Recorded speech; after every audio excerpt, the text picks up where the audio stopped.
Supreme court में रिया की जो प्ली चल रही है, जो दलील चल रही है, उसमें रिया के वकील श्याम दीवान जो है उनको रिप्रेजेंट कर रहे हैं। उन्होंने ये कहा कि ये सारा का सारा बिहार इलेक्शन के चलते किया गया है, बिहार के चुनाव में फ़ायदा मिले इसके लिए ये सारी चीज़ें की गई हैं और मैं इन सभी चीज़ों का शिकार बनी हूँ, मैं बलि का बकरा बनी हूँ। ये सारी चीज़ें उन्होंने कल अपने एफिडेविट में भी लिखी थी।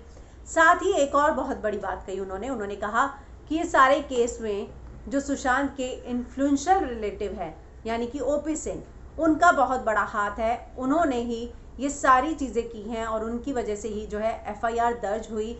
उन्होंने ही बिहार में फ़ोन किया, उनके दबाव के बाद और बिहार सरकार के बाद जो है ये एफआईआर दर्ज हुई है। तो इस तरह का जो है दलील सुप्रीम कोर्ट में जारी है, जहाँ कहा गया है कि बिहार के चुनाव आने वाले हैं और इसीलिए ये सारी चीज़ें बिहार सरकार ने इतना इंटरेस्ट लिया, इंटरफेयर किया और ये एफआईआर दर्ज हुई। वहीं सुशांत सिंह राजपूत के परिवार में जो इन्फ्लुएंशियल रिलेटिव है यानी कि ओपी सिंह, उनके कहने पर ये पूरी एफआईआर दर्ज हुई है। साथ ही उन्होंने ये भी कहा कि इमोशनल एंगल भी जो है उनके वकील ने प्रेजेंट किया कि वो बहुत प्यार करती थी सुशांत से। उनके जाने के बाद वो बहुत ज़्यादा ट्रॉमेटाइज है, उनको विक्टिम बनाया जा रहा है और सोशल मीडिया पर उनकी ट्रोलिंग हो रही है। ये सब नहीं होना चाहिए। एफआईआर जो पटना में हुई है उसमें पटना का कोई जिक्र नहीं है, सिर्फ और सिर्फ एड्रेस छोड़ के।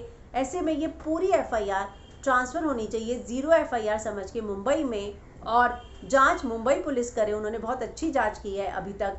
तो रिया ने जांच से संतुष्टि जताई है और कहा है कि ये सारा का सारा जो है पॉलिटिकल, कुछ न्यूज़ रिपोर्ट्स जो है वहाँ पढ़ी गई सुप्रीम कोर्ट में उनके वकील के द्वारा, और उन न्यूज़ रिपोर्ट को पढ़कर इस बात का हवाला दिया गया कि देखिए किस तरह से इस न्यूज़ रिपोर्ट से समझ में आ जाता है कि सारी चीज़ों को एक राजनीति का रंग देने की कोशिश की गई है।